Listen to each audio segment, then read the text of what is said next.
మాట ద్వారా దేవుడు ప్రతి ఒక్కరి ఆత్మీయ జీవితానికి సరిపోయే విధంగా దేవుడు మనతో మాట్లాడతాడు. కాబట్టి మన హృదయాలను తెరిచి శ్రద్ధగా ఆయన వాక్కులు విని మన హృదయంలో దాచుకుందాం. హల్లెలూయా. దానియేలు గ్రంథం 4వ అధ్యాయం 10వ వచనం మనం చదువుకుందాం.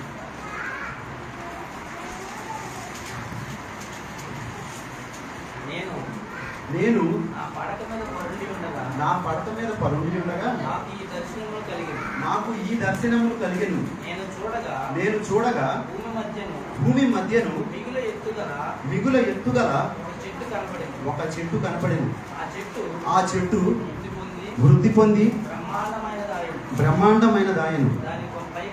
దాని పై కొమ్మలు ఆకాశం అంటున్నంతగా ఎత్తుగాను దాని ఆకారము భూతలమంతా విశాలముగాను ఉండేది. సరిపోతుంది. ఇక్కడ ఈ మాటలన్నీ ఎవరి గురించి రాయబడినాయి అని మనం చూసుకున్నట్లయితే బబులోను రాజు అయిన నెబుకద్నెజరు రాజు గురించి ఇక్కడ దానియేలు ఆ రాజుకు వచ్చిన కళ భావాన్ని వివరిస్తా ఈ మాటలు చెప్తున్నాడు.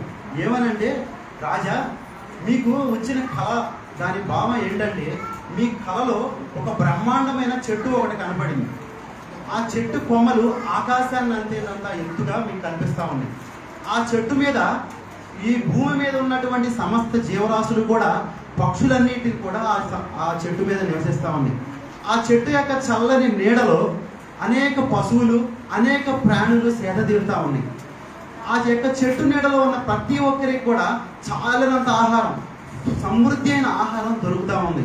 ఇంతకీ ఆ చెట్టు ఎవరని మీరు చూసుకున్నట్లయితే ఆ యొక్క మహావృక్షం ఎవరో కాదు మహారాజా, ఈ బబులోను సామ్రాజ్యానికి రాజుగా పిలువబడినటువంటి మీరే ఆ చెట్టు అని చెప్పేసి దానియేలు తనకు వచ్చినటువంటి కల్లో ఆ దర్శనం గురించి ఆ యొక్క నెబుకద్నెజరు రాజుకు తెలియజేస్తా ఉంది. హల్లెలూయా. బైబిల్ గ్రంథంలో ద్రాక్షావల్లి అని ఎక్కడైనా రాయబడిందని అంటే అది యేసుక్రీస్తు వారికి సాదృశ్యంగా ఉంది. అలాగే ఇశ్రాయేలు దేశానికి సాదృశ్యంగా ఉంది. అలాగే చెట్టు అని ఎక్కడైనా రాయబడి ఉంది అని మనం చూసుకున్నట్లయితే ఆ చెట్టు యేసుక్రీస్తు యొక్క బిడ్డలకి ఆయన ఏర్పాట్లో ఆయన ప్రణాళికలో ఉన్నటువంటి విశ్వాసులకు సాదృశ్యంగా మనకు కనిపిస్తా ఉంది.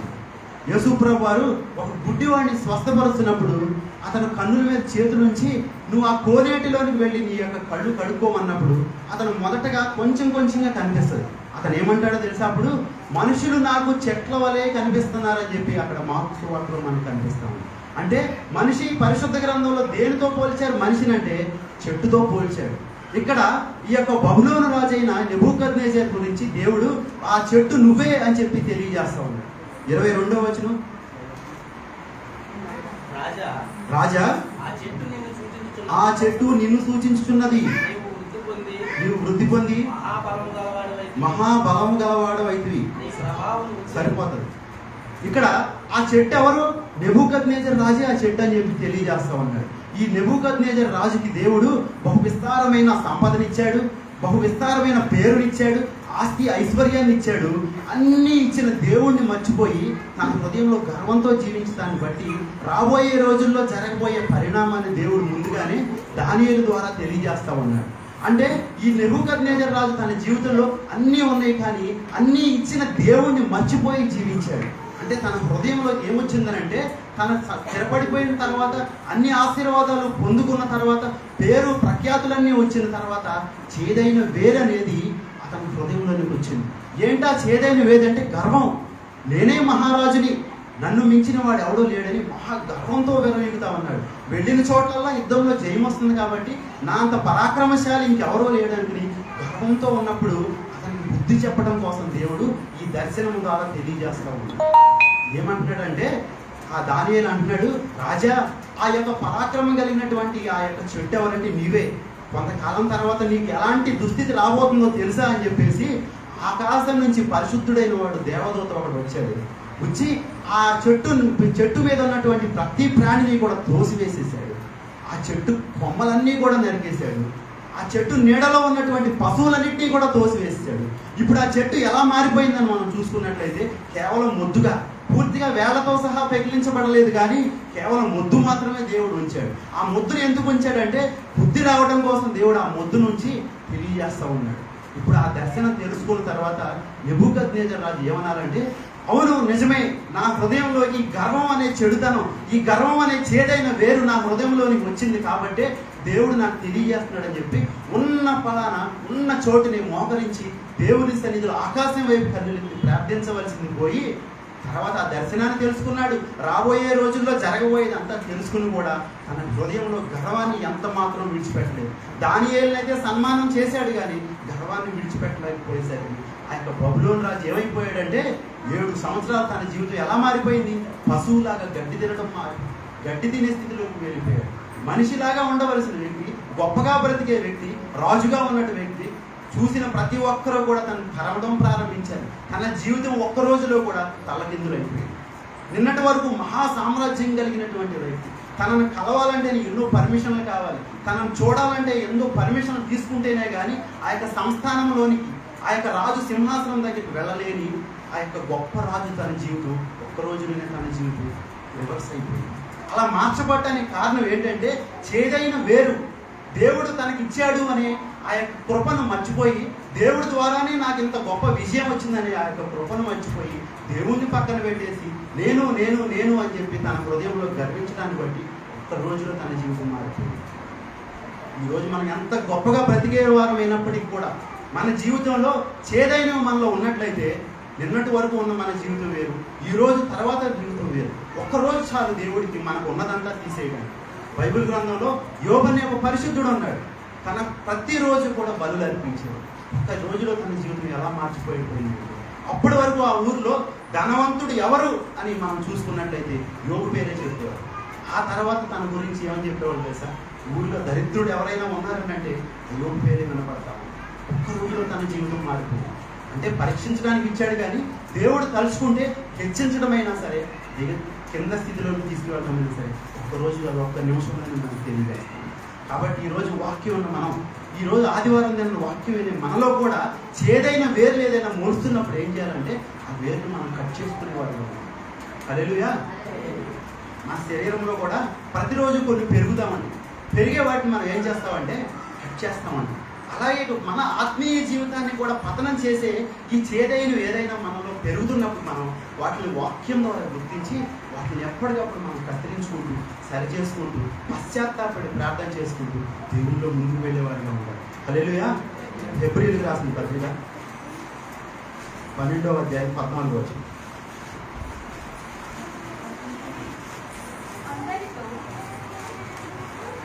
అందరితో సమాధానమును పరిశుద్ధతయు కలిగి ఉండుటకు ప్రయత్నించుడి. పరిశుద్ధత లేకుండా ఎవడును ప్రభువును చూడడు. మీలో ఎవడైనను దేవుని కృపను పొందకుండా తప్పిపోవునేమో అని చేదైన వేరు ఏదైనను ఒలిచి కలవరపరచబట్టు వలన అనేకులు అపవిత్రులై పోవుదురేమో అని సరిపోతుంది. ఇక్కడ అపోస్తుడైన పౌలు హెబ్రీ సంఘంతో ఏమంటున్నాడంటే అందరితో సమాధానము పరిశుద్ధత కలిగి ఉండడానికి ప్రయత్నించండి. ప్రతి ఒక్కరితోనూ, క్రైస్తవులతో లేదు, నీ ఇంట్లో ఉండేవారే కాదు, నీ బయట నీతో పనిచేసేవారే కావచ్చు, నీ బంధువులతో కావచ్చు, నీ పొరుగు వారితో కావచ్చు, అందరితో కూడా మీరు సమాధానము పరిశుద్ధత కలిగి ఉండడానికి ప్రయత్నిస్తానే ఉండాలని చెప్తున్నాడు.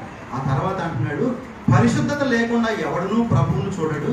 మీలో ఎవడైనాను దేవుని కృపను పొందకుండా తప్పిపోవునేమో అని చేదైన వేరు ఏదైనా మొలిచి కలవరపరుస్తుందేమో అని చెప్పేసి చేదైన వేరు ఏదైనా మీదో మొలుస్తుందేమో. ఈ యొక్క హెబ్రీ పత్రిక ఎవరికి రాశాడంటే అపోస్తలుడైన పౌలు. ఆనాడు హెబ్రీలు అంటే ఎవరు? యూదులు. వారు హెబ్రీ భాష మాట్లాడేవాడు. ఆ హెబ్రీల్లో నుంచి రక్షింపబడి క్రైస్తవులుగా మార్చబడిన వారికి ఈ పత్రికను రాస్తున్నాడు. ఆనాటి హెబ్రీలు ఎలా ఉన్నారంటే వారు హెబ్రీ సాంప్రదాయాలు అంటే అప్పటి వరకు యూదుల ఆచారాలు వేరేగా ఉంటాయి, క్రైస్తవుల ఆచారాలు వేరే ఉంటాయి. వారు సున్నతి చేసుకుంటారు, క్రైస్తవులు బాప్తిస్మం తీసుకుంటారు. అంటే వారు ఎలా ఉన్నారంటే అటు యూదుల ఆచారాలు పాటిస్తూ ఉన్నారు, ఇటు క్రైస్తవుల ఆచారాలు పాటిస్తూ ఉన్నారు. యూదులుగానే జీవిస్తున్నారు, ఇటు క్రైస్తవులుగా జీవిస్తా ఆనాటి హెబ్రీయులు జీవిస్తున్న ఆ పరిస్థితిని చూసి ఏమంటాడంటే మీలో చేదైన వేరేదైనా మొలిసి మిమ్మల్ని చెడగొట్టేస్తేమో, దేవుడి పరిశుద్ధతలో నుంచి మిమ్మల్ని తప్పించేస్తేమో అని చెప్పేసాను అన్నమాట. హెబ్రీయులకు రాసిన పత్రికలో మొదటి అధ్యాయం మనం చూసుకున్నట్లయితే మొదటి అధ్యాయంలో దేవదూతలు దేవదూతల గురించి రాయబడి ఉంటుంది. దేవదూతల గురించి గొప్పతనంగా రాయబడి ఉంటుంది. ఆ దేవదూతల గొప్పతనం గురించి రాసిన తర్వాత దేవుడు ఏమంటాడంటే ఆ దేవదూతల కంటే గొప్పవాడు యేసు ప్రభువు అని చెప్పి హెబ్రీ పత్రికలో రాయబడి. ఆ తర్వాత ప్రధాన యాజకుడైన ఎవరో మెల్కీసెదెకు గురించి రాయబడి ఉంటుంది. మెల్కీసెదెకు గురించి రాయబడినప్పుడు ఆ మెల్కీసెదెకు ప్రధాన యాజకుడై ఉన్నాడు. మీరు ఆయనని గౌరవించవచ్చు, ఎందుకంటే మీరు హెబ్రీయులు కాబట్టి. ఆ యొక్క ప్రధాన యాజకుడైన మెల్కీసెదెకు కంటే గొప్పవాడు ఈ రోజు మనం ఆరాధించి యేసు ప్రభువు అని చెప్పి తెలియజేస్తాం. పాత నిబంధనలో మీరు ప్రత్యక్షపు గుడారంలోనికి వెళ్ళి ఆ యొక్క దేవుని మందసం దగ్గరికి వెళ్ళి ఆరాధించరు. కానీ ఇప్పుడు ఆ యొక్క నిబంధన మందసంలో కానీ ఆ యొక్క ప్రత్యక్ష గుడారంలో కానీ లేదు మహిమ. ఈరోజు ఎవరైతే యేసు ప్రభువుని అంగీకరిస్తారో, ఆయన రక్తంలో కడగబడతారో, వారు ఎక్కడ ఉన్నా కూడా దేవుని మహిమ దిగి వస్తుందని చెప్పి తెలియజేస్తారు. వీరేం చేస్తున్నారంటే అటు దేవదూతలను ఆరాధించేవారుగా ఉన్నారు, అటు సున్నతి సంస్కారాలు ఆచరించేవారుగా ఉన్నారు, ఇంకా ప్రత్యక్షపు గుడారపు ఆచారాలు ఆచరించేవారుగా ఉన్నారు, మెల్కీసెదెకును యాజకుడిగా పూజించేవారు ఉన్నారు. అలా మీరు ఉండొద్దు. పాత నిబంధన భక్తులు అదంతా నెరవేర్చబడింది. దానిని విడిచిపెట్టి క్రీస్తు మనకు అనుగ్రహించినటువంటి ఈ యొక్క నూతన నిబంధన భక్తుల్లాగా మీరు జీవించాలని చెప్పి ఆ రోజు అపొస్తలుడైన పౌలు హెబ్రీ సంఘంతో మాట్లాడుతూ ఉన్నాడు. హల్లెలూయా.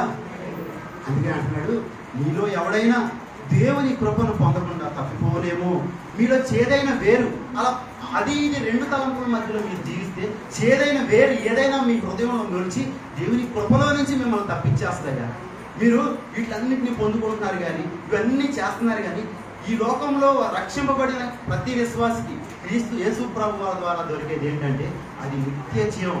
దాన్ని మీరు పోగొట్టుకునేవారుగా ఏ ఒక్కరు కూడా ఉండదు అని చెప్పేసి ఆ పోగొట్టుకునే చేదైన వేర్లు మీ హృదయంలోకి వచ్చినట్లయితే మీరు తప్పిపోయి ఆ యొక్క నిత్య జీవం అనేటువంటి యేసు ప్రభు ఇచ్చినటువంటి ఆ ఉచితమైన భాగ్యాన్ని మీరు పోగొట్టుకుంటారని చెప్పేసి హెబ్రీ సంఘంతో దేవుడు మాట్లాడుతున్నాడు. హల్లెలూయా. ఈరోజు ఈ నూతన నిబంధనలో క్రీస్తు జీవం గల దేవుని సంఘంలో ఆయన మాటలు వినడానికి వచ్చిన మనం, ఆయన ఆరాధించడానికి వచ్చిన మనం కూడా అనేక సాంప్రదాయాల నుంచి, అనేక జాతుల్లో నుంచి, అన్ని ఆచారాల నుంచి వచ్చి రక్షింపబడి యేసు ప్రభు రక్తంలో కడగబడిన వారు మనం ఇక్కడికి వచ్చిన తర్వాత పాత జీవితాన్ని అంతా విడిచిపెట్టేయాలి. యేసు ప్రభు దగ్గరికి వచ్చిన తర్వాత పాత ఆచారాలన్నీ విడిచిపెట్టేసి బైబిల్లో యేసు ప్రభు వారు ఆయన బిడ్డల ద్వారా, ప్రవక్తల ద్వారా ఏదైతే తెలియజేశారో వాటిని మాత్రమే మనం గైకొని నడుచుకునే వారిగా ఉంటారు. అటు లోకము ఇటు ప్రభు రెండూ కావాలని మనం అనుకున్నట్లయితే నిత్య జీవాన్ని పోగొట్టుకుంటాం. మనం మొదటి యోహాను రాసిన పత్రిక, మొదటి యోహాను 2వ అధ్యాయం 24వ వచనం. అయితే మీరు మొదట నుండి దేనిని వింటిరో అది మీలో నిలవనీయుడి. మీరు మొదట నుండి వినినది మీరు నిలిచిన ఎడల మీరు కూడా కుమారుని యందును తండ్రి యందును నిలుతురు. నిత్య జీవం అనుగ్రహించునన్నదియే ఆయన తానే మనకు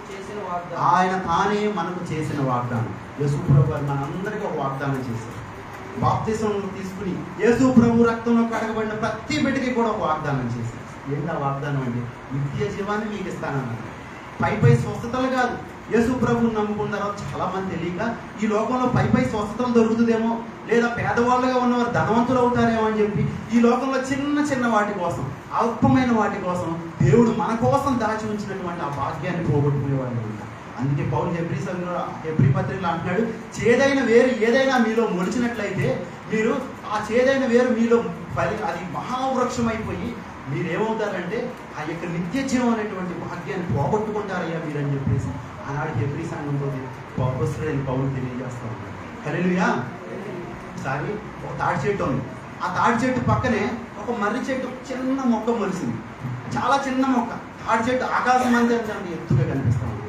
ఆ యొక్క చిన్న మర్రి చెట్టు వృక్షం తాడి చెట్టుతో అంటుంది, నేనెంత చిన్న దాన్నే కదా, నీ పక్కన ఉంటానికి చిన్న స్థలమేమో చాలు నాకు అని చెప్పేసి తాడి చెట్టు నడిపి సరే అని చెప్పి ఆ తాడి చెట్టు ఒప్పుకోండి. కొన్ని సంవత్సరాల తర్వాత ఏమైపోయిందంటే ఈ మర్రి చెట్టు మహావృక్షంగా మారిపోయింది. తాడి చెట్టు కనపడే అవకాశం కూడా లేకపోయింది. అసలు చూసేవాళ్ళు అక్కడ తాడి చెట్టు ఉందా అనేది కూడా మర్చిపోయారు. ఇప్పుడు మర్రి చెట్టు ఏం చేసిందంటే తన యొక్క ఓడలతో ఆ తాడి చెట్టును బలంగా బంధించేసి దానికి ఊపిరి ఆడుకోకుండా చేసింది.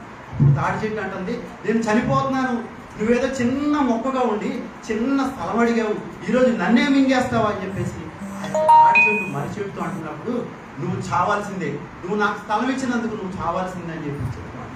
ఈరోజు చేదైన వేరు అనేది చిన్న పాపమైనా సరే మన హృదయంలోకి రాచినట్లయితే అది ఏం చేస్తుందంటే యేసు ప్రభువు వారికి మనకి ఇచ్చినటువంటి ఆ నిత్య జీవాన్ని పోగొట్టుకుని చేస్తాం. కాబట్టి మనలో ఉన్నటువంటి చేదైన వేరు ఏదైనా సరే ఉంచినట్లయితే వాక్యం ద్వారా సరి చేసుకునే వాళ్ళు ఉన్నారు. హల్లెలూయా. యాకోబు రాసిన పత్రిక 3వ అధ్యాయం 14వ వచనం. అయితే మీ హృదయములలో సహింపనలవి కాని మత్సరమును వివాదమును ఉంచుకొనిన వారైతే అతిశయపడవద్దు, సత్యమునకు విరోధముగా అబద్ధమాడవద్దు. సరిపోదు. ఇక్కడ మీ హృదయములలో సహింపనలవి కాని, అక్కడ కింద ఏమనుందంటే చేదైనా, అంటే చేదైన మత్సరం మీ హృదయంలో ఏదైనా వస్తేమో. మత్సరం అంటే ఏంటంటే కుళ్ళు, అసూయ, జలసి, ఇలాంటివన్నీ కూడా మత్సరం లాంటివి. అవి దాన్ని దేంతో పోల్చాడంటే వీటన్నిటిని చేదుతో పోల్చాడు యాకోబు భక్తుడు. మీ హృదయంలో సహింపనలవి కానీ, అంటే ఎవరైనా బాగుంటే సహింపలేని తత్వం కానీ, ఇలాంటివి ఏదైనా అసూయ కానీ, ద్వేషం కానీ, పగ కానీ, గర్వం కానీ, కోపం కానీ, ఇలాంటివి ఏదైనా మీ హృదయంలో వచ్చినట్లయితే వాటిని బట్టి మీరు అతిశయపడవద్దు. అవన్నీ కూడా మిమ్మల్ని దేవునికి దూరం చేసేవని చెప్పి తెలియజేస్తాం. కయీను తన యొక్క సహోదరుని ఎందుకు చంపాడనంటే అసూయతో చంపాడు. తన సహోదరుడు అర్పణ దేవుడు అంగీకరించాడని చెప్పి తన హృదయంలో అసూయను తీసుకొచ్చాడు, ద్వేషాన్ని తీసుకొచ్చాడు. ద్వేషం అనే విత్తనం అనేది చిన్నగా మొదలయ్యి అక్కడికి ఏం చేసిందంటే కయ్యింది హంతకుడిగా మార్చింది. తన సహోదరుని చంపే స్థితిలోకి తీసుకెళ్ళిపోయింది. దేవుడు ప్రతి ఒక్కరిని కూడా యథార్థవంతులుగానే పుట్టించాడు. ప్రసంగి గ్రంథంలో రాయబడి ఉన్నది, ఆయన ప్రతి ఒక్కరిని యథార్థవంతులుగా పుట్టించాడు. కానీ మనుషులు తంత్రాల ద్వారా వారికి అనేక క్రియలు కల్పించుకుంటూ ఉన్నారు. అంటే మనం ఆరాధించే దేవుడు మంచి దేవుడు. ఆయన ఎవరిని చెడ్డవాడిగా పుట్టించలేదు. ఈ భూమి మీద చెడ్డవాడు అనేవాడు ఎవరు లేరు. చెడ్డవాడు అనేవాడు పుట్టినప్పుడు ఎవరో చెడ్డవాడు కాదు. ఎందుకంటే దేవుడు మంచివాడు. ఆయన మంచివాడు కాబట్టి ఆయన పిల్లలు కూడా మంచివాళ్ళే ఉంటారు. కానీ మనుషులు పుట్టిన తర్వాత వారు ఈ లోకంలోనికి వచ్చిన తర్వాత చెడును వారి హృదయంలోకి తీసుకొచ్చి చేదైన వేరును వారి హృదయంలోకి తీసుకొచ్చి వారు చెడ్డవారిగా, దొంగలుగా, అబద్ధికులుగా మార్చిపోతూ ఉన్నారు. ఒక రైతు మంచి విత్తనాన్ని తీసుకుని పొలంలో నాటాడు. ఒక విత్తనం నాటిన తర్వాత అది మహావృక్షమై ఫలించింది. తన కాయలు కాయాలని చెప్పేసి ఎంతో ఆశపడి ఉన్నాడు.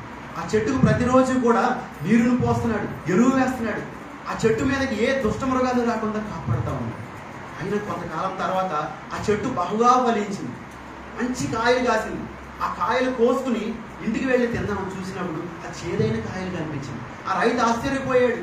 నేను మంచి విత్తనమే వేశాను, చక్కగా నీరు పెట్టాను, అంత బాగానే ఉంది, కానీ ఎందుకు ఈ విత్తనం చేదుగా మారిందని చెప్పి ఆ చెట్టు యొక్క లోపలికి తవ్వి చూసుకున్నట్లయితే ఆ చెట్టు వేర్లు, చెట్టు ఇక్కడ పెరిగినప్పుడు దాని వేర్లు చుట్టూ పాతుకుపోతాయి, చుట్టూ అనేక ప్రాంతం వైపు వెళ్ళిపోతామండి. ఆ వేర్లు భూమిలో పెరుగుతా వెళ్తున్నప్పుడు ఆ చెట్టుకు దూరాన చేదైన చెట్టు ఒకటి ఉంది.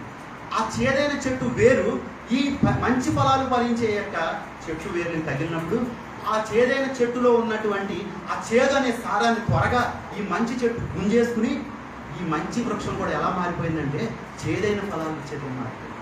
నా మాటలు అర్థమవుతుంది అనుకుంటున్నాను. హల్లెలూయా.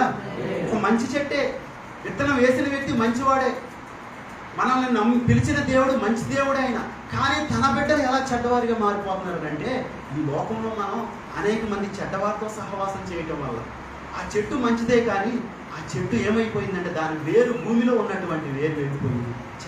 చేదైనటువంటి ఆ చెట్టుకు తగలటం వల్ల దానిలో ఉన్న సారం అంతా గుంజుకుని తన యజమానుడికి, తను ఎంతో కష్టపడి ఎన్నో సంవత్సరాలు ఎదురు చూసినటువంటి ఆ యజమానికి చేదైన ఫలాలు బహుమానం గురించి ఈరోజు మన ప్రభువారు మనల్ని ఎప్పుడు ఏర్పాటు చేసుకున్నారంటే ఈ భూమి మీద, ఈ భూమి, ఆకాశం, ఈ సర్వ సృష్టి ఏది కూడా సృష్టింపబడక మునిపే ప్రభువారు ఏమనుకున్నారంటే ఈ సహోదరుడు నాకు కావాలి, ఈ సహోదరుడు నాకు కావాలి, ఇక్కడ ఉన్న బిడ్డలందరూ నా వాళ్ళు అని చెప్పేసి మనం తల్లి గర్భంలో రూపింపబడక మునిపే ఆయన మన బిడ్డలకు ఏర్పాటు చేసుకున్న తర్వాత ఆయన మనలో కూడా మంచి ఫలాలు, తీయని ఫలాలు, మధురమైన ఫలాలు మనలో చూడాలని అనుకుంటున్నారు యేసుప్రభు.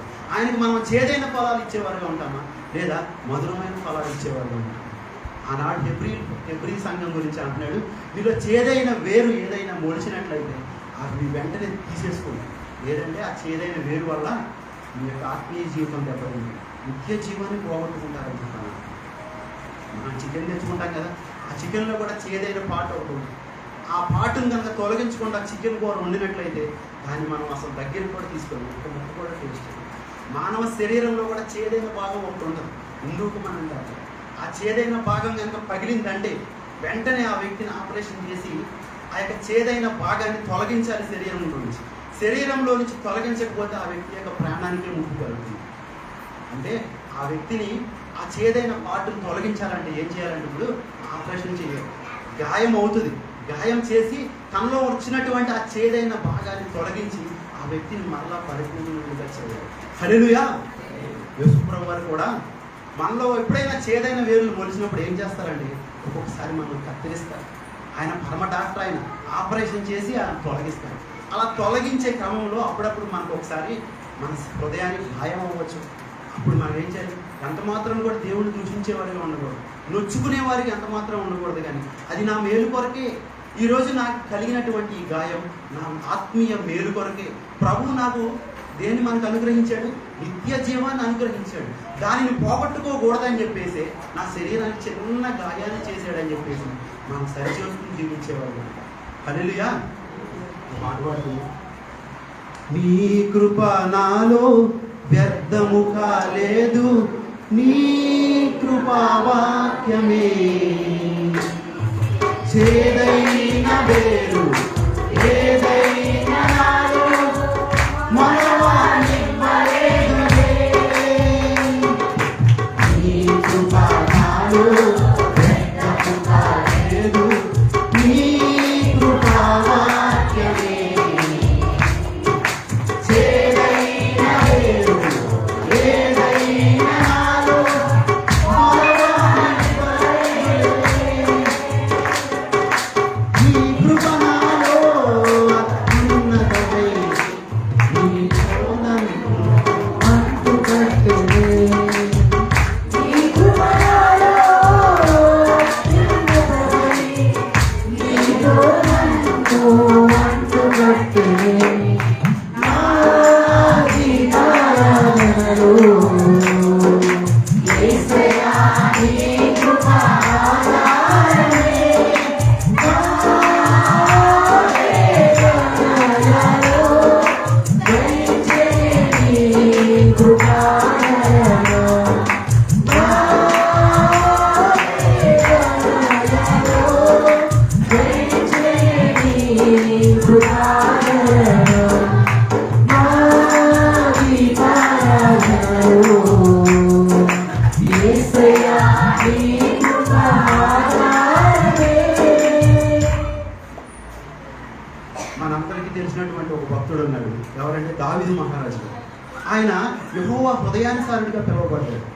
ఆయన దినానికి ఎన్నిసార్లు ప్రార్థించేవాడని మనం చూసుకున్నట్లయితే దినములకు 3 సార్లు ప్రార్థించేవాడు, 7 సార్లు దేవుని స్తుతించేవాడు. చిన్ననాటి నుంచి కూడా దేవుని భయభక్తులతో పెరిగాడు. ధర్మశాస్త్రం అంతా కూడా చదివాడు. అన్ని చదివిన దావీదు తన జీవితంలో చిన్న చేదైన వేరును తీసుకొచ్చాడు. ఆ చిన్న చేదైన వేరు ఎప్పుడైతే దావీదు హృదయంలోకి వచ్చిందో ఆనాటి నుంచి కూడా దావీదు జీవితం ఎలా మారిపోయిందంటే శ్రమలో సంతోషం లేకుండా మారిపోయింది.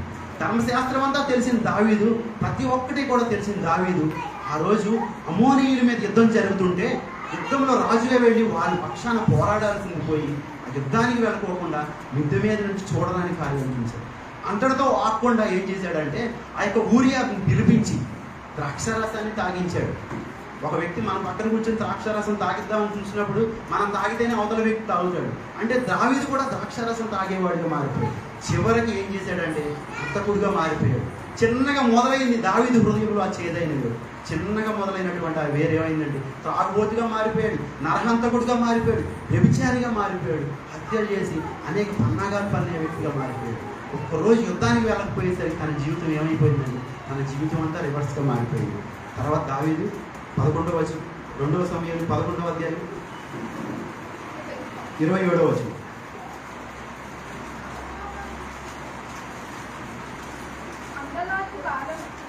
అంగలార్పు కాలం తీరిన తర్వాత దావీదు దూతలను పంపి ఆమెను తన నగరికి తెప్పించుకొనగా ఆమె అతనికి భార్య అయ్యి అతనికి ఒక కుమారుని కనింది. అయితే దావీదు చేసినది యెహోవా దృష్టికి దుష్కార్యముగా ఉండేది. దుష్కార్యం అనే చేదైన వేరు దావీదు హృదయంలోనికి వచ్చింది. పాపం అనే చిన్నదిగా మొదలై ఏమైపోయిందంటే దేవుడికి హృదయానుసారంగా పిలువబడ్డాడు. ప్రతి నిత్యం కూడా వాక్యాన్ని చదివేవాడు. ధర్మశాస్త్రంలో ఉన్నటువంటి ప్రతి ఆజ్ఞలు కూడా దావీదుకు తెలుసు. అన్నీ తెలిసినాడు. ఏమనంటే ఈ పొరుగు వారిని ఏది కూడా ఎద్దునైనా గాడిదనైనా పొరుగు వారి భార్యనైనా దేనిని తీసుకోవటం కాలేదా అసలు ఆశించను కూడా ఆశించవద్దు అని చెప్పి దేవుని వాక్యం సెలవిస్తూ ఉంటే ఆ మాటలన్నీ కూడా చదివిన దావీదు ఆ మాటలన్నింటినీ పక్కన పెట్టి చేదైన వేరును తన హృదయంలోనికి తీసుకొచ్చాడు. ఆ చేదైన వేరు అతని హృదయంలోనికి రావటం వల్ల తన జీవితం అంతా కూడా చెడ్డగా మారిపోయింది. తన జీవితం అంతా సంతోషం పోగొట్టుకున్నాడు. దేవునికి దూరం అయిపోయాడు. ప్రార్థించడం మానేశాడు. అనేక రోజులు దేవునికి దూరంగా జీవించడం మొదలుపెట్టాడు. కాబట్టి మనం అంత గొప్ప దావీదే, యెహోవా హృదయానుసారుడిగా పిలువబడినటువంటి దావీదే తన జీవితంలో చిన్న చేదును తన హృదయంలో తీసుకొస్తే తన జీవితం అంతా సంతోషం లేకుండా పోయినట్లయితే ఈరోజు మనం ఎలా ఉన్నాం? మనం కూడా మన హృదయంలో ఏదైనా చిన్నది మన హృదయంలో తీసుకుని వచ్చినట్లయితే ఆ చిన్న దాని వల్ల మనం రాబోయే రోజుల్లో చాలా గొప్ప ఫలితాలు చూడాలి. చాలా అనేక దుష్పరిణామాలను చూడాల్సి ఉంటుంది. కాబట్టి మనం దావీదు కంటే గొప్పవాళ్ళం ఏమీ కాదు. యేసు ప్రభు రక్తంలో కడగబడిన ప్రతి బిడ్డ కూడా ప్రతిరోజు కూడా తాను చెక్ చేసుకునేవాడు. ఈరోజు మనం మంచివాళ్ళుగా, ఈరోజు మనం నీతిమంతులుగా, ఈరోజు పరిశుద్ధులుగా ఉంటే ఈరోజు ఉంటే రేపు ఉంటామని గ్యారెంటీ లేదు. కాబట్టి ప్రతి నిత్యము కూడా మనం దేవుని మార్గంలో నడుస్తాం. ఎప్పటికప్పుడు మనం సరి చేసుకుంటాం. చేదైన వేరును మనం తొలగించుకునేవాడుగా ఉండాలి. హల్లెలూయా. ఇర్మియా 4:18.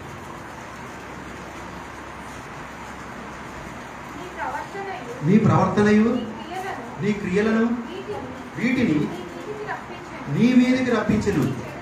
నీ చెడుతనమే దీనికి కారణము. ఇది చేదుగా ఉన్నది కదా, నీ హృదయం నంటుచున్నది కదా. సరిపోదు. ఇక్కడ ఇశ్రాయేలీయుల గురించి దేవుడు ఏమంటున్నాడంటే నీ ప్రవర్తన నీ క్రియలు వీటిని నీ మీదకి రప్పించను. నీ చెడుతనమే దీనికి కారణంగా ఉంది. నీ చేదు అంటే నీలో ఉన్నటువంటి చేదు అని చెప్పేసి తెలియజేస్తా ఉన్నాడు. ఇశ్రాయేలీయులకు దేవుడు ఖచ్చితంగా చెప్తున్నాడు మీలో చేదు అనేది ఉంది, మీలో చేదు ప్రవర్తన అనేది ఉంది. ఆనాడు ఇశ్రాయేలీయులకు దేవుడు అరణ్యంలో ఉంచుతున్నప్పుడు చేదైన నీటిని ఎలా మార్చాడంటే మారాని మధురంగా మార్చిన దేవుడు ఆయన.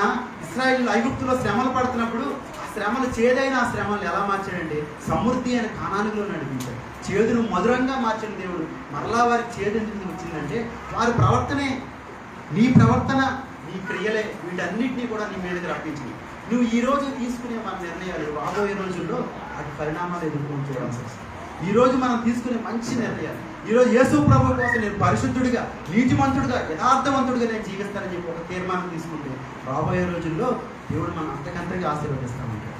ఆనాడు ఇశ్రాయేలుకి దేవుడు ఏం చెప్పాడంటే ద్వితీయోపదేశకాండం 5వ అధ్యాయం 1వ వచనం మనం చదువుతాం.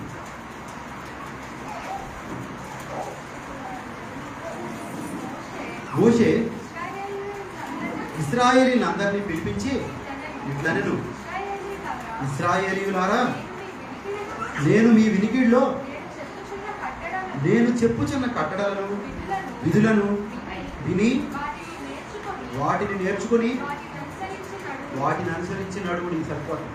ఇక్కడ మోషే ద్వారా దేవుడు ఏం తెలియజేస్తున్నాడంటే మీరందరూ కూడా నేను చెప్పే మాటలు శ్రద్ధగా వినండి. దేవుడు మీకు చెప్పే మాటలు వినండి.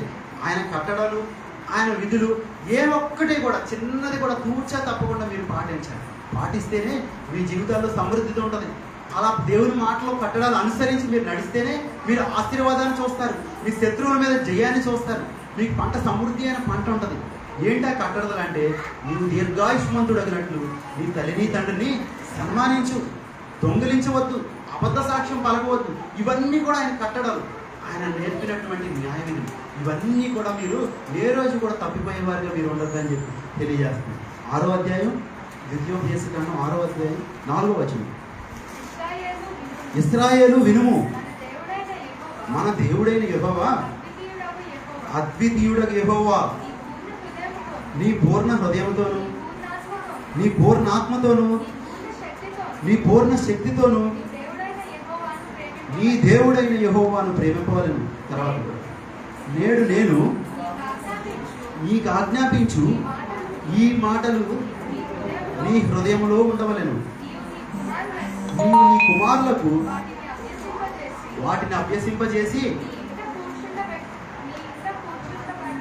నీ ఇంట కూర్చుంటున్నప్పుడు, త్రోవను నడుచునప్పుడును, పండుగొడినప్పుడును, లేచినప్పుడును వాటిని గురించి మాట్లాడవలెను.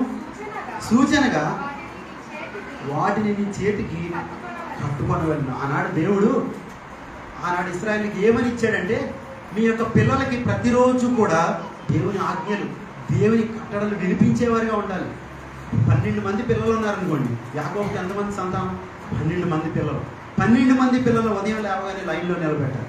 నిలవబెట్టిన తర్వాత ఒక్కొక్కరికి ఏమని తెలియజేయాలంటే, దేవుని గొప్పతనాన్ని తెలియజేసేవారిగా ఉండాలి. మనం ఆరాధించే దేవుడు గొప్ప దేవుడు. ఆయనకి ఎటువంటి విగ్రహాన్ని మనం పెట్టకూడదు. ఇది ఆయన కట్టడ. ఇది ఇశ్రాయేలు దేవుడు మనకు నేర్పించినటువంటి ఇది ఒక రూల్. ఇది మీరు అందరూ కూడా తప్పనిసరిగా తెలుసుకోవాలని చెప్పి. అంత మాత్రమే కాదు, మన దేవుడు ఎంత గొప్ప దేవుడు అంటే, మన పూర్వీకుల్లో హానోక్ అని ఒకడు ఉన్నాడు. హానోక్ అనే ఆయన దేవునితో నడిచేవాడంట. ఆయన ప్రతిదినము కూడా లోకంతో కాదు కానీ సృష్టికర్త అయిన దేవునితో నడిచేవాడని చెప్పేసి ఆనాడు ఇశ్రాయేలు ఏం చేసేవారు? తన పిల్లలందరినీ లైన్లో పెట్టి తెలియజేసేవారు. ఆ పిల్లలు ఎంతో ఆశ్చర్యంతో, ఏంటి మానవులమైన మనతో ఆకాశమందున్న దేవుడు నడిచేవాడా? అంత గొప్ప దేవుడా మన దేవుడు అని చెప్పి వారి హృదయాల్లో చిన్నప్పటి నుంచి కూడా దేవుని పట్ల గొప్ప విశ్వాసాన్ని గుర్తుకొచ్చారు. ఇంకా మనం ఆరాధించే దేవుడు ఎటువంటి వాడో తెలుసా అని చెప్పి మరో కుమారుడి దగ్గరికి వెళ్ళింది. ఏమని చెప్పేవాడనంటే, నోవాహు అనే వ్యక్తి ఒక ఆయన ఉన్నాడు. ఆయన ఈ లోకంలో అందరూ కూడా అపవిత్రులుగా, దుర్మార్గులుగా జీవిస్తున్న కాలంలో ఆయన ఒక్కడ దేవుని కోసం నిలబడ్డాడు. ఆయన ఒక్కడే దేవుణ్ణి ఆరాధించే భక్తుడుగా ఉన్నాడు. ఆ తర్వాత ఏమైంది నాన్న అని చెప్పేసి ఆ పిల్లవాడు అడిగినప్పుడు ఆ తండ్రి ఏం చెప్పేవాడంటే, ఆయన ఒక్కడు దేవుని కోసం నిలవబడటం వల్ల ఆ నోవాహు దేవుని కోసం రక్షణ ఓడలు సిద్ధపరిచాడు. ఆ ఓడలో ఉన్న 8 మంది మాత్రమే బతికారు, మిగతా వాళ్ళందరూ కూడా చనిపోయారని చెప్పినప్పుడు ఆ పిల్లవాడి హృదయంలో ఎంతో విశ్వాసం అనేది వచ్చేది. మరో కుమారుడి దగ్గరికి వెళ్ళి ఏం చెప్పేవాడనంటే, మన పూర్వీకుడైన ఇస్సాకు అని ఒక ఆయన ఉన్నాడు, ఆయన తండ్రి అబ్రహాం ఉన్నారు. వీరిద్దరూ కలిసి దేవునికి బలి అర్పణగా తీసుకువెళ్ళారు. బలి అర్పణగా గొర్రె పిల్లని కాదు, మేక పిల్లని కాదు, కానీ బలిగా తనను తానే సమర్పించుకుని బలిపీఠం మీద ఆ ఇస్సాకని మన పూర్వీకుడు, మన ముత్తాత నిలవబడి చంపటానికి అబ్రహాం కత్తి ఎత్తాడని చెప్పినప్పుడు ఆ కుమారుడు ఆశ్చర్యంతో ఏమంటాడంటే, చంపేశాడా నాన్న? అలా యొక్క అబ్రహాం మన పూర్వీకుడైన ఇస్సాకు చంపేశాడు అన్నప్పుడు, లేదు చంపలేదు, ఆకాశం నుంచి దేవుడు మాట్లాడేవాడా అని చెప్పి ఆ కుమారుడు మరలా విశ్వాసంతో ఎంతో ఆశ్చర్యంగా తండ్రిని అడిగినప్పుడు, దేవుడు మాట్లాడే దేవుడై ఉన్నాడు మన దేవుడు. ఎంతో విశ్వాసంతో చెప్పి దేవుడు ఆనాడు ఇస్సాకును బలిపీఠం నుంచి తప్పించాడని చెప్పి అలా 12 మంది పిల్లలకి అప్పటి వరకు పూర్వీకుల కాలంలో జరిగిన సంగతులన్నీ కూడా తెలియజేసినప్పుడు వారందరూ హృదయాల్లో కూడా దేవుడు అంటే ఎంతగానో ప్రేమ, దేవుడు అంటే ఎంతగానో విశ్వాసం, ఆయన కోసం జీవించాలని ఒక రోషం పుట్టుకొచ్చింది. బ్రతికితే దేవుని కోసమే ఉంటాను, చనిపోతే లాభం అన్నట్టుగా వారు జీవించారు. ఆ తర్వాత వారి ఇంటి గుమ్మాలకు ఏం రాయమన్నాడు తెలుసా? దేవుని వాక్యాలని ద్వార బంధాలకు రాసుకోమన్నాడు. నువ్వు గడప దాటేటప్పుడు ఏం గుర్తు వస్తుందంటే, వెళ్ళేటప్పుడు మనకు వాక్యం కనిపిస్తాను. ఆ వాక్యాన్ని మీరు చదువుకుని ఇంటిలో నుంచి ఆ పాపపు లోకంలోకి వెళ్ళేటప్పుడు ప్రతి నిత్యం కూడా వాక్యాన్ని మీరు చదువుకుని వెళ్ళాలని చెప్పి దేవుడు ఆనాడు ఇశ్రాయేలుకి ఒక రూల్ పెట్టాడు. ఆ తర్వాత ఆ పిల్లలు బయటికి వెళ్తున్నప్పుడు మనం వాచీలు పెట్టుకున్నట్టుగా, బ్రాస్లెట్లు పెట్టుకున్నట్టుగా వారి చేతులు ఏం పెట్టాలని చెప్పాడంటే, దేవుని వాక్యాన్ని కనిపించినప్పుడల్లా ఇట్లా వాక్యం కనిపించేవాడు ఉండాలి. అంటే ఏమని ఉంటుంది, ఈ పొరుగు వారి మీద అబద్ధ సాక్షి మీద పలకొద్దని ఉంది కదా, ఆ మాటను రాసి దేని మీదన్నా రాసి చేతికి ఒక వాచ్గా అతను పెట్టినప్పుడు అతను రోడ్డు మీద వెళ్తాడు. ఏదైనా అబద్ధం చెప్పాల్సిన సందర్భం వచ్చినప్పుడు చేతికున్న ఆ మాటను చూడగానే ఏం గుర్తు వస్తుంది? దేవుడు చెప్పినటువంటి ఆ యొక్క ఆజ్ఞ గుర్తుకు వస్తుంది. దేవుడు చెప్పినటువంటి ఆ యొక్క కట్టడ గుర్తుకొచ్చి, దేవుడు చెప్పాడు అబద్ధం ఆడొద్దని చెప్పి అన్నాడని చెప్పేసి అది చూడంగానే భయంతో గడగడ వణుకుచు వారి జీవితాలు సరిచేసుకుని పరిశుద్ధంగా జీవించారు. అలా ఇశ్రాయేలుకి దేవుడు ఆయన కట్టడలు, విధులు అన్నీ కూడా నేర్పించి వారందరినీ కూడా చేదైన వేర్లు ఏది కూడా వారి హృదయంలో రాకుండా ఉండాలని గొప్ప నిర్ణయం తీసుకుని ఉంటే, ఇర్మియా కాలంకి వచ్చేసరికి ఆనాడు ఇశ్రాయేలు ఏమైపోయారంటే వారి హృదయం అంతా కూడా చేతితో నిండిపోయింది. మళ్ళీ చదువుకోను, నాకు చదివిన మాట ఇర్మియా 4వ అధ్యాయం 18వ వచనం. నీ ప్రవర్తనయు నీ క్రియలను వీటిని నీ మీదకి రప్పించను, నీ చెడుతనమే దీనికి కారణము. ఇది చేదుగా ఉన్నది కదా, నీ హృదయం అంటుచున్నది కదా అన్నాడు. ఆ చేదు ఏమైపోయింది? హృదయాన్ని పట్టేసుకుంది, వదలట్లేదు. జలగ ఎలాగైతే ఒక మనిషిని పట్టేసుకుని తనలో ఉన్నటువంటి రక్తం అంతా తాగేస్తుందో, ఈ పాపం అనే చేదు కూడా ఆనాడు ఇశ్రాయేలుకి పట్టేసుకుని వారు విడిపించుకోవాలన్నప్పుడు కూడా అది విడిచిపెట్టుకోవాలన్న హృదయాన్ని గట్టిగా పట్టేసుకుంది. ఇంత సందర్భం, ఇలాంటి పరిణామం రావడానికి కారణం ఏంటంటే వారి హృదయాల్లోనికి చెడుదనం రావటం వల్లే, అపవిత్రత అనేది వారి హృదయాల్లో తీసుకురావడం వల్లే అని చెప్పాను. మరొక చోట ఉంటుంది, ఈ యొక్క ఇశ్రాయేల్ దేశానికి రాజు గురించి, నువ్వు ఓటి కుండ లాంటి వాడివి, నీ యొక్క సంతానంలో ఏ ఒక్కడో కూడా ఉండడు, నీ యొక్క సంతానంలో ఏ ఒక్కడో కూడా దావీదు సింహాసనం మీద కూర్చోడు అని చెప్పేసి దేవుడు ఖచ్చితంగా చెప్పేశాడు. ఇర్మియా గ్రంథం 22వ అధ్యాయం 28వ వచనం. కొన్యా అని ఇతడు హేయమైన ఓటికుండ వంటి వాడా, పనికి మాలిన ఘటమా, అతడును అతని సంతానమును విసిరివేయబడి తా మెరుగని దేశంలోనికి నేల త్రోయవేయబడి. సరిపోతుంది. ఇక్కడ అంటాడు ఓటికొండ లాంటి వాడు, నీ సంతానం ఏమైపోతుంటే విసిరివేయబడుతుంది. నీ హృదయంలోని చేదును తీసుకొచ్చావు, నువ్వు దేవుడి కట్టడాలను మర్చిపోయావు, దేవుడు చిన్నప్పటి నుంచి పెంచి పెద్ద చేసిన తల్లిదండ్రులు చెప్పినటువంటి ఆ ఆజ్ఞలన్నింటినీ కూడా మర్చిపోయావు. నువ్వు దేవుని రూల్స్ ఏది కూడా నీకు ఒక్కడు కూడా లేదు. నీ హృదయం అంతా అపవిత్రతతో నిండిపోయింది, నీ హృదయం అంతా చేదుతో నిండిపోయింది. కాబట్టి నీ సంతానంలో విసిరివేయబడతావు. నీ సంతానంలో ఏ ఒక్కరు కూడా దావీదు సింహాసనం మీద కూర్చోవాలని అంటాడు. తర్వాత 39వ అధ్యాయంలో ఇర్మియా 39 ఫస్ట్ వచనం. యూదా రాజైన సిద్కియా ఏలుబడి యందు 9వ సంవత్సరం 10వ నెలలో బబులోను రాజైన నెబుకద్నెజరు తన సమస్త సైన్యంతో యెరూషలేము మీదికి వచ్చి దాని ముట్టడి వేయగా, సిద్కియా ఏలుబడి యందు 11వ సంవత్సరం 4వ నెల 9వ దినమున పట్టణ ప్రాకారములు పడగొట్టబడింది. సరిపోతుంది. ఈ మాట మనం మళ్ళీ ఒకసారి శ్రద్ధగా చదువుకుందాం. యూదా రాజైన సిద్కియా ఏలుబడి యందు 9వ సంవత్సరం 10వ నెల. ఇక్కడ 9వ సంవత్సరం 10వ నెల అనేది గుర్తుపెట్టుకోండి. బబులోను రాజైన నెబుకద్నెజరు తన సమస్త సైన్యంతో యెరూషలేము మీదకి వచ్చి దాన్ని ముట్టడి చేయగా, సిద్కియా ఏలుబడి యందు 11వ సంవత్సరం 4వ నెల 9వ దినమున పట్టణ ప్రాకారములు పడగొట్టబడింది. ఈ యొక్క బబులోను రాజు ఆ యొక్క ఇజ్రాయెల్ దేశానికి ఎప్పుడు వచ్చాడు చెప్పండి? 9వ సంవత్సరం 10వ నెల. అంటే ఇది 2025వ సంవత్సరం కదా, 2023వ సంవత్సరం 9వ నెల అనుకుందాం.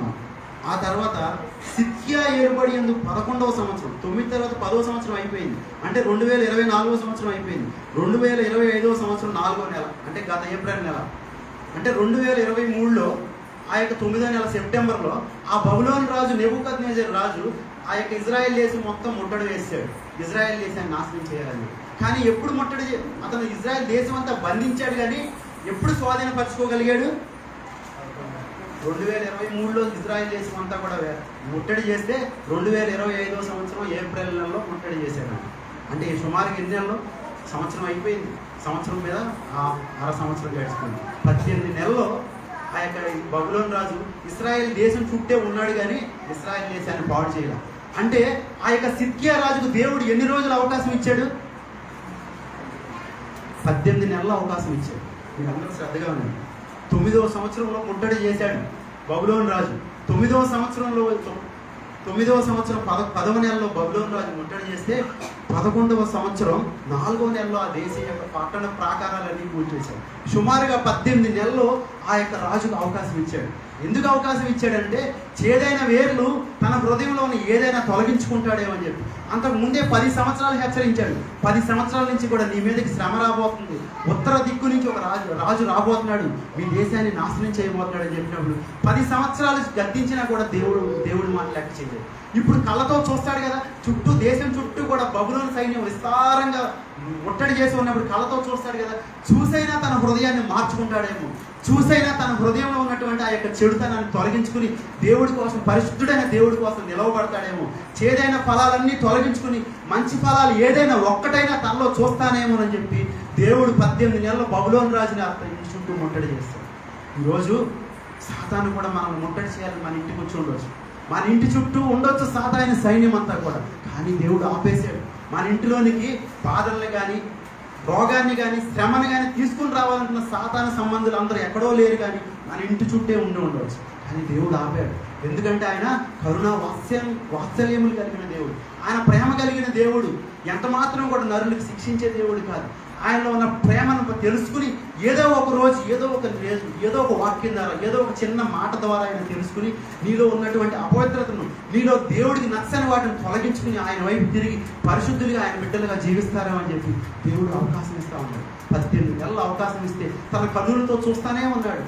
సైన్యం అంతా చూస్తానే ఉన్నాడు. వాళ్ళు కత్తులతో రావడం చూస్తానే ఉన్నాడు. కానీ తన హృదయాన్ని కఠినపరుచుకుని ఆఖరికి ఏమైపోయిందంటే ఆ సిద్ధ్యరాజు గురించి చూసుకున్నట్లయితే తన 2 కుమారులు తన కళ్ళ ముందే చనిపోయారు. తను చిన్నప్పటి నుంచి గారాభంగా పెంచుకున్నటువంటి ఆ 2 కుమారులు కూడా ఒకే రోజు పోగొట్టుకోవాల్సి వచ్చింది. పోగొట్టుకున్న తర్వాత తన కళ్ళంతా ఓడబీగేసి బందీగా బబులోను దేశానికి తీసుకెళ్ళిపోయాడు. తన జీవితంలో ఇంత పరిణామం రావడానికి ఆ యొక్క చిన్న చేదైన వేరు, ఆ చిన్న వేరు, చిన్నదాన్ని తొలగించుకోకపోవడం వల్ల రాజ్యాన్ని పోగొట్టుకున్నాడు, కుటుంబాన్ని పోగొట్టుకున్నాడు, దేశంలో ఉన్న వాళ్ళందరి మీదకి శ్రమ తీసుకొచ్చాడు. కాబట్టి ఈరోజు కుటుంబానికి యజమానులుగా ఉన్న మనం ప్రతి ఒక్కరు కూడా ఎలా ఉండాలంటే మనం సరి చేసుకుంటాం. ప్రతిరోజు దావీదు లాంటి వాడే దేవుడితో తొలగిపోయాడు. కాబట్టి మనం ప్రతిరోజు కూడా ఎవరిని చూడాలంటే విశ్వాసం కర్తయు దాన్ని కొనసాగించువాడైన యేసు వైపు చూచు. వాక్యం ఏమి సెలవిస్తా ఉందంటే, బైబిల్లో చాలామంది భక్తులు ఉన్నారు. ఆదాము ఉన్నాడు, నోవాహు ఉన్నాడు. కానీ మనం ఎవరిని చూడాలి? ఆ భక్తులందరిలో వాళ్ళు ఉన్న మంచి ప్రవర్తన తీసుకోవాలి. కానీ మనం అనుసరించాల్సింది ఎవరినంటే మన ఆరాధ్య దైవం అయినటువంటి యేసు ప్రభువుని మాత్రమే అనుసరించాలి. దావీదుని మనం అనుసరిద్దామనంటే దావీదులో కొన్ని మంచి లక్షణాలు తీసుకోవచ్చు, కానీ పూర్తిగా దావీదుని అనుసరించి నడిచేవారిగా ఉంటుంది. మోషేని అనుసరించి నడుద్దామనంటే మోషే గొప్పవాడే, భూమి మీద ఉన్న వారిలందరిలో కూడా సాత్వికుడే, దేవుని ఇల్లంతట్లో కూడా నమ్మదగిన వాడే మోషే. కానీ మోషేని అనుసరించి మనం నడుద్దామనంటే ఎంత మాత్రం కాదు. మోషే ద్రోహులారా అన్నాడు, కోపగించుకున్నాడు. మేము మీ ఎదుట దేవుని కార్యం చేయాలా, మేము బండలో నుంచి నీళ్లు తీసుకురావాలని చెప్పి మేమని చెప్పేసి దేవుని పక్కన పెట్టేసి మాట్లాడారు. పేతురును మనం తీసుకుందామని చెప్పి చూసుకున్నట్లయితే పేతురు అబద్ధాలు ఆడేవారు కదా. కాబట్టి మనందరం కూడా ఎవరిని ఫాలో అవ్వాలంటే మనందరి కోసం ఒక నీతి మార్గాన్ని, యథార్థ మార్గాన్ని చూపించి భూమి మీద 33.5 సంవత్సరాలు జీవించి పరిశుద్ధుడిగా, ఎటువంటి మచ్చలేనివాడుగా, దోషం లేనివాడుగా, నిరపరాధిగా జీవించినటువంటి మన తండ్రి అయినటువంటి యేసు ప్రభువుని మాదిరిగా చేసుకుని ఆయన వైపే చూస్తూ ఆయన మార్గంలో నడుస్తూ మనం ఉంచబడినటువంటి ఈ గొప్ప పందెం. పందెం అంటే ఏంటి? పందెం అంటే ఈ భూమి మీద మన జీవితం ఒక పందెం లాంటిది. ఈ భూమి మీద ఆత్మీయులుగా మనం ఉన్నాం, లోకానుసారులు మనకు కనిపిస్తూ ఉన్నాయి. ఈ యొక్క పందెం వాళ్ళకి మనకి పందెం, లేదా రక్షింపబడ్డ విశ్వాసి పందెం. మనందరం కూడా పందెంలో గెలిచేవారై ఉండాలి. హల్లెలూయా. హెబ్రీయులకు రాసిన పత్రిక 12వ అధ్యాయం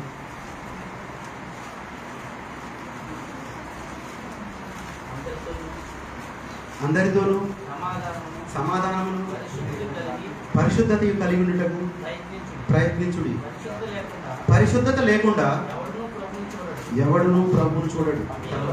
మీలో ఎవడైనను దేవుని కృపను పొందకుండా తప్పిపోవునేమో అని చేదైన వేరు ఏదైనా మొలిచి కలవరపరచుట వలన అనేకులు అపవిత్రులైపోదురేమో అని ఒక పూట కూటి కొరకు తన జ్యేష్ఠత్వపు హక్కును అమ్మివేసిన ఏశావు వంటి భ్రష్టుడైనను వ్యభిచారి అయినను ఉండునేమో అని జాగ్రత్తగా చూసుకున్నాడు. నాకు రాసినటువంటి ఆ చేదైన వేరు అక్కడ హెబ్రీ సంఘంతో పాటు హెబ్రీ సంఘంలో ఉన్న విశ్వాసులు చెప్తా ఇక్కడ ఎవరి గురించి తెలియజేసే అపోస్తలుడైన పౌలు ఏశావును తీసుకొస్తామన్నాడు. ఉదాహరణగా ఆనాడు హెబ్రీ సంఘానికి ఏశావును పరిచయం చేస్తా ఉన్నాడు.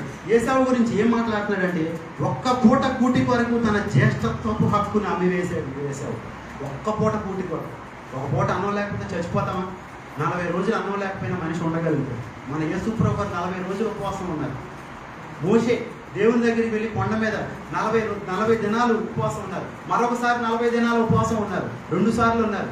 ఏలియా ఒక్కరోజు ఆహారం తిని 40 దినాలు ప్రయాణం చేశాడు. అంటే దేవునితో కలిసి ఉండేవాడు. ఈ లోకంలో ఆహారం లేకపోయినప్పుడు కూడా వారు జీవించగలుగుతారు. ఎందుకంటే దేవుని వాక్యం అంతకంటే విలువైంది. జీవాహారం ఇది అంటాడు కదా ద్వితీయోపదేశ కాండంలో, మనుషులు రొట్టె వల్ల మాత్రం కాదు కానీ, మీరు అందరూ మాట్లాడాలి నాగని, దేవుని నోట నుండి వచ్చు ఈ మాట వల్ల జీవిస్తారని చెప్పి దేవుని వాక్యం సెలవిస్తాం. అంటే మనం బ్రతికించేది ఏంటంటే జీవవాక్యం, దేవుని వాక్యమే మనం బ్రతికించేది. ఇక్కడ ఏసావు ఏం చేశాడు? ఒక్క పూట ఆహారం కోసం అడవికి వెళ్ళొచ్చాడు, బాగా ఆకలితో ఉన్నాడు. ఆకలితో ఉన్నప్పుడు యాకోబు ఏం చేశాడంటే ఎర్రని వంటకాన్ని వండాడు, చిక్కుడుకాయ కూర వండాడు. ఆకలితో ఉండి తను వంట చేసుకుని తినొచ్చు కదా, కానీ నువ్వేం చేస్తున్నావు అన్నప్పుడు చిక్కుడుకాయలు కూర చేశానని చెప్పి అన్నాడు. ఆ ఆహారం నాకు ఇస్తావా అని చెప్పని అడుగుతాడు. ఈ ఆహారం లేకపోతే నేను చచ్చిపోయేవాడిలాగా ఉన్నాను, నాకు తిండే ముఖ్యం అని చెప్పేసి అడిగినప్పుడు యాకోబు ఏమంటాడనంటే నీ యొక్క ఆహారాన్ని నీకు ఇస్తాను కానీ నీ జ్యేష్ఠత్వాన్ని నాకు ఇచ్చేస్తావా అని చెప్పేసి యాకోబు. జ్యేష్ఠత్వం ఎప్పుడో కదా, అది జ్యేష్ఠత్వం ఎప్పుడో చాలా సంవత్సరాల తర్వాత కదా. ఈ రోజు నాకు కావాల్సింది నాకు ఆహారమే, ఈ రోజు నాకు కావాల్సింది ఈ ముఖ్యే కావాలని చెప్పేసి ఎప్పుడో వచ్చే ఆశీర్వాదం ఎందుకని చెప్పేసి జ్యేష్ఠత్వం నువ్వే తీసుకో, నాకు ఈ ఆహారం ఇచ్చాయని చెప్పేసి జ్యేష్ఠత్వాన్ని వదిలేసుకుంటాను. ఈరోజు క్రైస్తవులు కూడా అలాగే అనుకోవచ్చు, ఎప్పుడో కదా చచ్చిపోయిన తర్వాత కదా పరలోకానికి వెళ్ళేది, ఈ రోజు ఎందుకు నాకు ఇప్పుడు ఇవన్నీ కష్టాలు అని చెప్పేసి అనుకోవచ్చు. కానీ ఈరోజు మనం దేవుళ్ళు ఈ రోజు నుంచి మనం జీవిస్తేనే, వాక్యం విన్నప్పటి నుంచి మనం జీవిస్తేనే ఆ రోజు మనం సిద్ధపడగలం. హల్లెలూయా.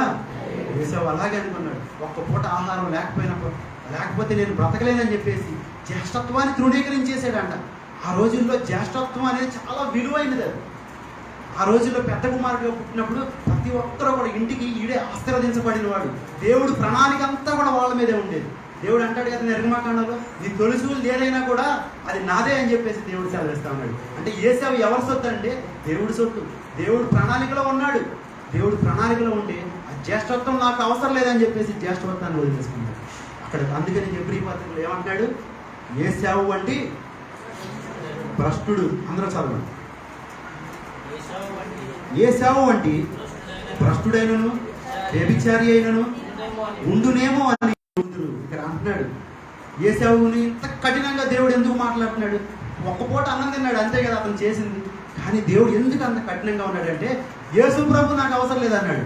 అంటే జ్యేష్ఠత్వం అంటే యేసు ప్రభు వారినే వదిలేసుకున్నాడు.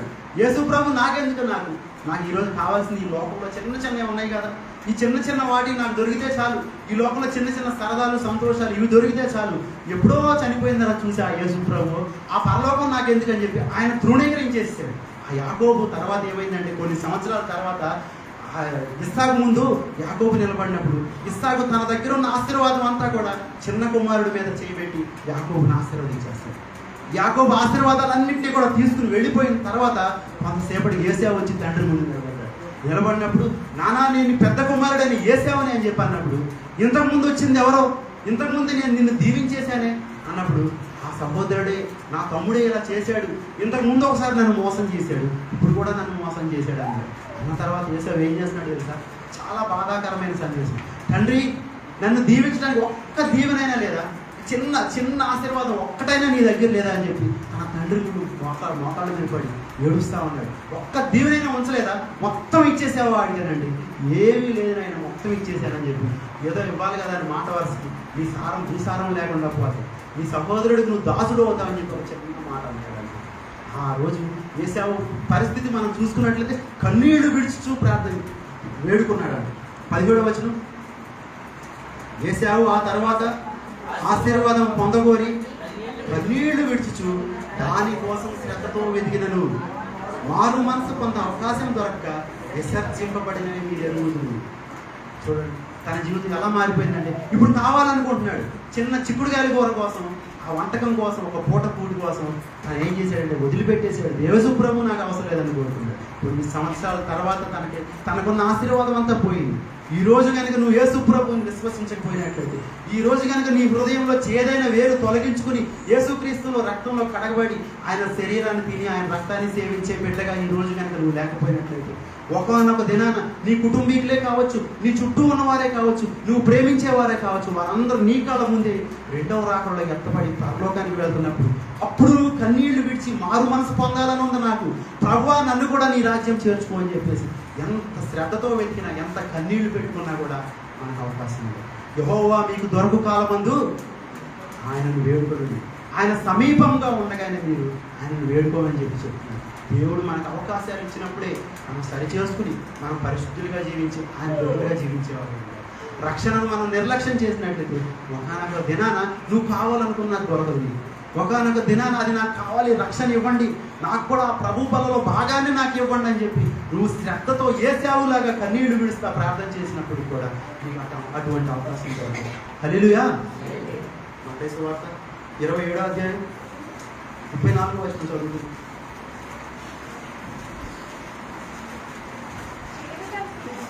చేదు కలిపిన ద్రాక్షారసమును ఆయన త్రాగనిచ్చిరు కానీ ఆయన దానిని రుచి చూచి త్రాగనొల్లకపోయింది. ఇక్కడ యేసుప్రభువు వారి దాహంగా ఉన్నప్పుడు శిలువ మీద దాహం అని అరుస్తున్నప్పుడు ఏమిచ్చారంటే చేదు కలిపిన ద్రాక్షారసాన్ని త్రాగమని ఆయనకి ఇచ్చారు.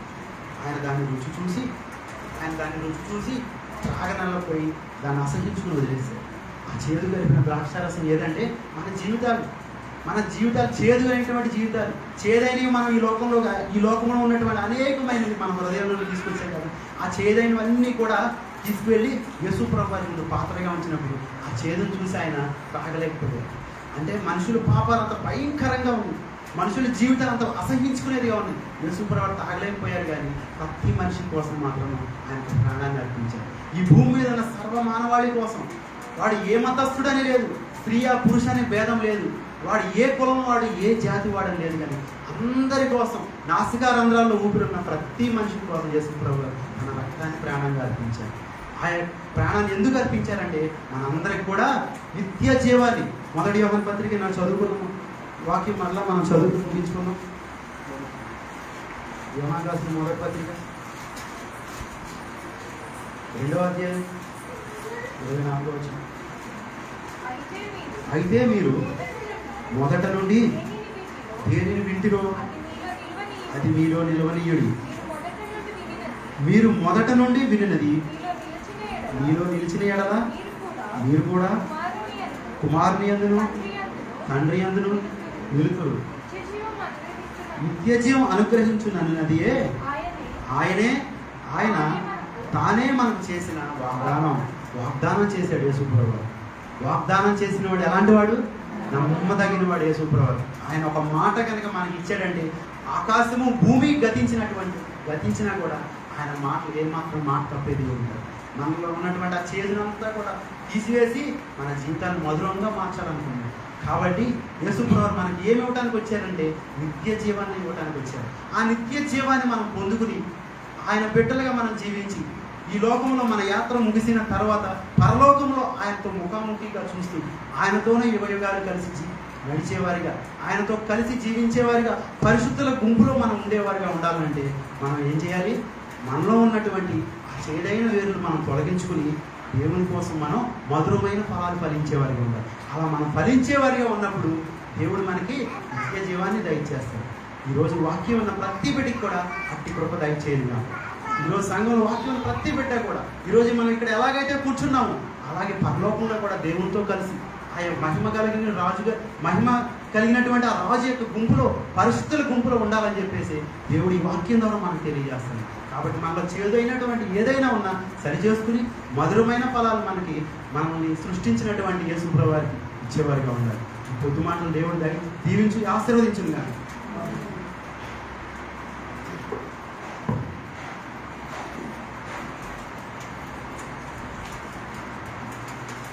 హల్లెలూయా.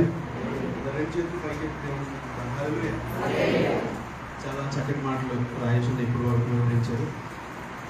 మనము క్రైస్తవ జీవితంలో కొనసాగుతున్న మనందరము మనం పరీక్ష చేసుకోవాలి. మనలో చేదైన వేరు ఏదైనా ఉందేమో దాన్ని మనం సరి చేసుకోవాలి. దేవుడిచ్చే అవకాశాలను సద్వినియోగం చేసుకోవాలి. అంతే కదా, ప్రసన్నం అదే కదా అంత చేసింది. దేవుడు అందరికీ అవకాశాలు ఇస్తాడండి. దేవుడు ఎవరిని విడిచిపెట్టే దేవుడు కాదు. దావీదు పాపం చేసిన తర్వాత కూడా నాతాను ప్రవక్తని దావీదు దగ్గరికి పంపించి పశ్చాత్తాపడమని దావీదుకు ఒక అవకాశాన్ని దేవుడు ఇచ్చాడు. సేమ్ యాజ్ ఇట్ ఈస్గా సౌలు పాపం చేసినప్పుడు, తప్పిదం చేసినప్పుడు కూడా సమూయేలుని పంపించి అతనికి ఒక అవకాశం ఇస్తాడు. కానీ సౌలు మారు మనసు పొందడానికి ఇష్టపడలేదు, దావీదు మారు మనసు పొందడానికి ఇష్టపడ్డాడు. అలాగే రెహబాం రాజు మనకు కనిపిస్తాడు. అతని దగ్గరికి కూడా ఈ యెరోబాము అనే వ్యక్తి వచ్చి చెప్తాడు అనమాట, మా పని భారం ఎక్కువ అవుతుంది కాబట్టి ఒకవేళ రాజు మీద నీవు దయించి వెట్టి పని వారి మీద మా పని భారాన్ని కొంచెం తగ్గించు అని అడుగుతాడు యెరోబాము. దాసుడైన యెరోబాము వచ్చి అంటాడు, మా నాన్న మీ అందరి దృష్టిలో జ్ఞానవంతుడు, సొలొమోను గొప్ప రాజు అయి ఉండొచ్చు, కానీ నా దృష్టిలో మా నాన్న జీవితం నా చిటికిన వేలంతా అని మాట్లాడి వాళ్ళ పనిని ఇంకా అనేక రెట్లు ఎక్కువ చేస్తాడు. దానివల్ల రాజ్యం విచ్ఛిన్నమైపోయిన పరిస్థితులు మనం చూసాం. అలాగే సౌలు అహంకారాన్ని ప్రదర్శించడం ద్వారా తన రాజ్యాన్ని కోల్పోవడం మనం చూసాం. దావీదు పశ్చాత్తాపడడం వల్ల తనలో ఉన్న చేదైన వేరుని తెలుసుకొని దాన్ని పెకిలించుకోవడానికి ఇష్టపడడం వల్ల దావీదు వంశము ఆ రాజ్యం మీద స్థిరపడినట్లు మనం చూసాం. కాబట్టి దేవుడు అందరికీ అవకాశాలు ఇస్తాడు. మనలో ఏ తప్పిదాలు ఉన్నా, పాపాలు ఉన్నా, దేవుడు మనకు మారడానికి, ఆయన వైపు తిరగడానికి కొన్ని అవకాశాలు ఇస్తాడు. ఇచ్చిన అవకాశాన్ని సద్వినియోగం చేసుకోవాలి. కాబట్టి చక్కటి వర్తమానం. ఈ రోజుకి ఒక ప్రత్యేకత ఉంది. మీలో ఎంతమందికి తెలుసో తెలియదు, కానీ ఈరోజు పెంతెకోస్తు దినం అనుకుంటారు బహుశా. అదే కదా పెంతెకోస్తు దినం. మన పెంతెకోస్తు చర్చ్ కాబట్టి పెంతెకోస్తు దినం. మన చర్చిలో చక్కటి ప్రసంగాలు వినిపించబడతాయి. పాస్టర్ గారు చెప్పిన, రాజేష్ అని చెప్పిన, మోజెస్ అని చెప్పిన ఒక కాన్సెప్ట్ బేస్డ్గా ప్రసంగాలు వినిపిస్తాయి. అంతేగాని రిజెక్షన్ లేకుండా ఇక్కడ మాట్లాడే వాళ్ళు ఎవరు ఉండరు. ఇక్కడ బోధించే వాళ్ళందరూ కూడా, మన సంఘంలో నుంచి బోధించే వాళ్ళందరికీ కూడా సరైన తర్ఫీదు కలిగి బోధించిన వారే మనకు కనిపిస్తూ ఉంటారు.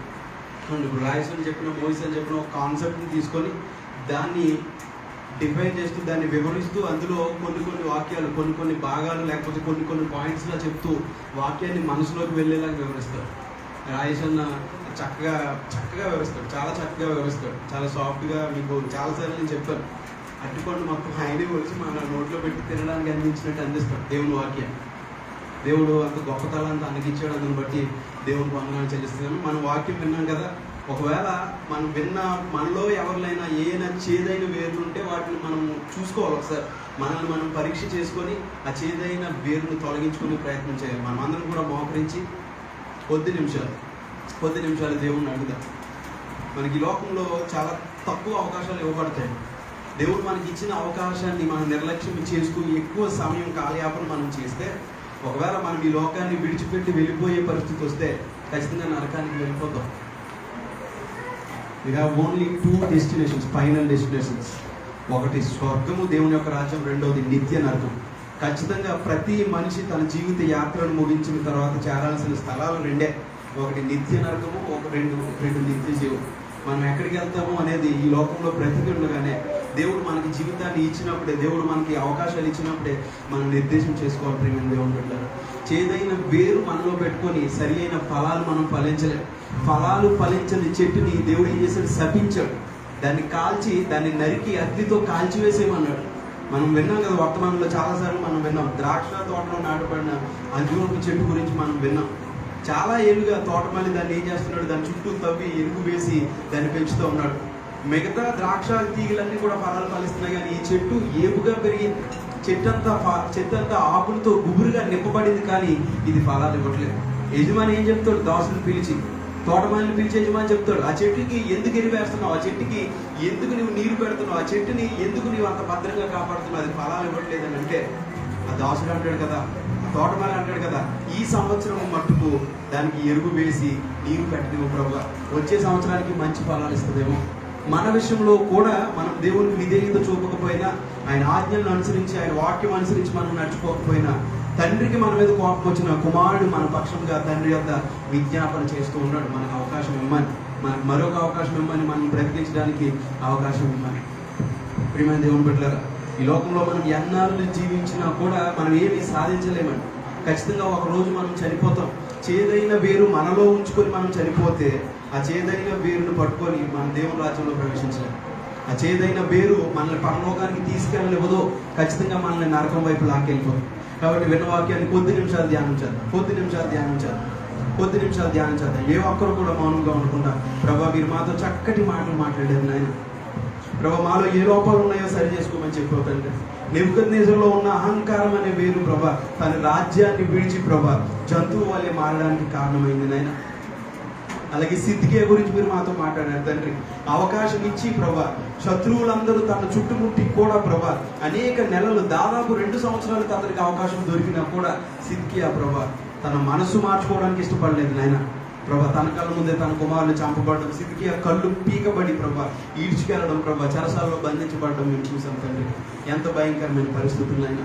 అవును ప్రభా, ఈ లోకంలో ఉండగానే నీవు మాకు దినములు ఇచ్చినప్పుడే, అవకాశం ఇచ్చినప్పుడే ప్రభా మమ్మల్ని మేము సరి చేసుకోవాలి. మాలో ఉన్న చేదైన వేళ్ళన్నీ తొలగించుకొని ప్రభా మంచి ఫలాలు ఫలించేవారుగా మేము ఉన్నట్లు సహాయం దయచేయమని ప్రతి ఒక్కరు అడుగుదాం ప్రియమైన దేవుని పట్ల. మాట్లాడదాం దేవుని సన్నిధిలో, మాట్లాడదాం. నీకే వందనాలు, నీకే స్తోత్రం. మనం అందరం తీర్పులోనికి తేబడతాం. మనల్ని దేవుడు తీర్పులో నిలబెట్టి మనల్ని అందరినీ ఒకరోజు దేవుడు గద్దించబోతున్నాడు. ఆయన తీర్పులోనికి మనల్ని పిలిచేటప్పటికి మనలో ఏ చేదైన ఫలాలు, ఏ చేదైన వేరు లేకుండా మనం జాగ్రత్తగా పరిశీలన చేసుకోవాలి. మనలో ఏ లోపం ఉందో, మనలో ఏ తప్పిదం ఉందో వాటన్నింటినీ కూడా మనం సరి చేసుకోవాలి. ఎన్నాళ్ళు నీవు జీవించిన కానీ ఏమున్నది లోకంలో, ఇన్నేళ్ళు నీవు చేసిన క్రియలన్నిటికీ తీర్పున్నది పైలోకంలో. ఎన్నాళ్ళు నీవు జీవించిన కానీ ఏమున్నది లోకంలో, ఇన్నేళ్ళు నీవు చేసిన క్రియలన్నిటికీ తీర్పున్నది పైలోకంలో. తీర్పు దినమునందున ఆయన ముందర నీవు నిలిచే ధైర్యం నీకుందా? తీర్పు దినమునందున ఆయన ముందర నీవు నిలిచే ధైర్యం నీకుందా? నిలిచే ధైర్యం నీకుందా? మార్పు చెందవా నీవు, మార్పు చెందవా? నీ బ్రతుకు మార్చుకోవా? అనుకూల సమయం ఇది ఎరిగి మారు మనసును పొందవా? మారు మనసును పొందవా?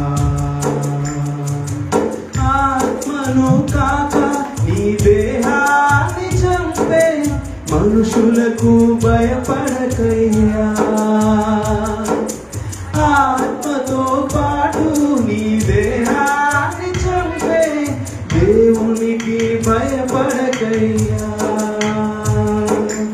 ఆత్మను కాక నీ దేహాన్ని చంపే మనుషులకు భయపడకయ్యా.